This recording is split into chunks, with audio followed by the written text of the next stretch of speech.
kita sudah melihat dampak dari naiknya inflasi dan juga pergerakan suku bunga The Fed dan juga bank sentral global lainnya ya, terutama di pasar obligasi, di mana kita sudah melihat yield obligasi pemerintah kita yang tenor 10 tahun sudah mencapai level 7%, bahkan sudah menembus dan mencapai 7,3% di bulan lalu. Nah, bagaimana dengan pasar saham atau equity? Memang pada saatnya equity market kita bisa dikatakan defensif.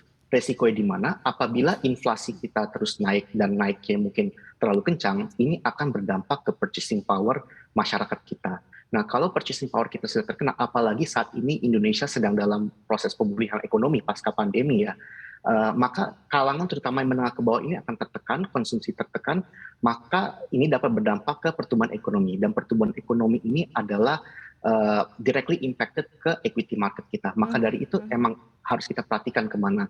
Tetapi memang secara aset kelas kita melihat equity masih dikatakan lebih menarik karena bond itu memang terkena dampak yang lebih kencang ya dari kenaikan inflasi ataupun kenaikan suku bunga acuan. Kalau kita expand lagi ke level global contohnya ya, di global ini pada saat ini investor mulai mencari-cari opsi lain seperti safe haven asset. Safe haven asset seperti apa? Salah satunya adalah currency US dollar yang memang dikatakan sebagai reserve currency ya. Nah, pertanyaan berikutnya adalah kenapa kalau investor lari ke US dollar kok rupiah kita sepertinya stabil-stabil aja, tapi kan cuma sedikit. Nah, ini kembali ke harga komoditas kita yang saat ini lagi tinggi. Karena harga komoditas tinggi, trade balance kita baik, current account kita baik, makanya rupiah kita terjaga. Maka dari itu, ini juga yang membuat investor asing melihat Indonesia ini salah satu negara yang defensif di tengah keadaan saat ini.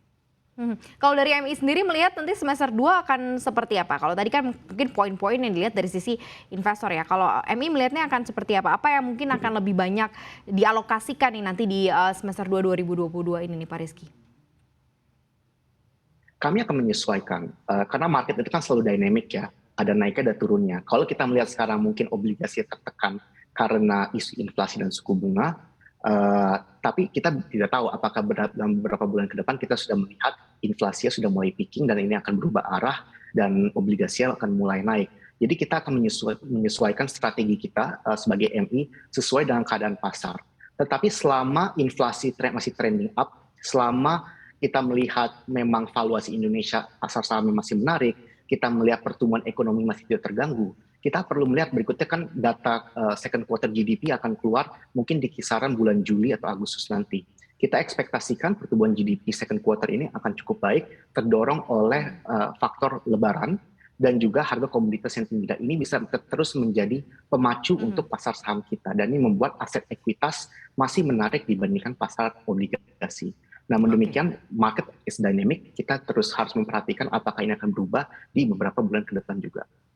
Mengikuti market yang dynamic ya, kalau tadi dilihat dari posisinya mengikuti kebutuhan atau nanti harapan dari pasar sendiri, tapi positioning dari MI lebih kemana arahnya Pak Rizky? Lebih agresif atau konservatif, wait and see terlebih dahulu atau seperti apa? Mengingat ya inflasi kita mungkin akan ke 4% kalau untuk Indonesia. Nah, Amerika sendiri mungkin kisaran 8% ya, walaupun tidak ke stagflasi. Anda melihatnya seperti apa? Di mana positioningnya? Apakah ambil konservatif dulu yang aman-aman atau lebih udah agresif aja gitu ya, challenging? Kita tergantung aset kelas. We are well positioned apabila memang aset kelas seperti obligasi yang bisa dikatakan masih tertekan oleh sentimen inflasi dan suku bunga, maka posisi kita juga kami sesuaikan karena kita melihat bond yield juga sudah mulai naik juga. Tetapi aset kelas seperti ekuitas contohnya di mana kita masih lihat pertumbuhan, kita tentu positif dari awal tahun, namun kita juga berhati-hati karena perlu diingat juga bahwa saat ini ada beberapa faktor gejolak di level global, contohnya seperti konflik antara Ukraina dan juga Rusia, dan juga faktor dari The Fed yang mulai menaikkan suku bunga dan bagaimana dampaknya itu ke pasar saham Indonesia. Sehingga walaupun bisa dikatakan kita positif, kita juga masih berhati-hati juga. Kita menyesuaikan posisi kita, aset dan security selection kita, serta juga cash level kita sesuai dengan pasar kita juga. Apakah itu baik, apakah tidak, kita sesuaikan, itu selalu dynamic.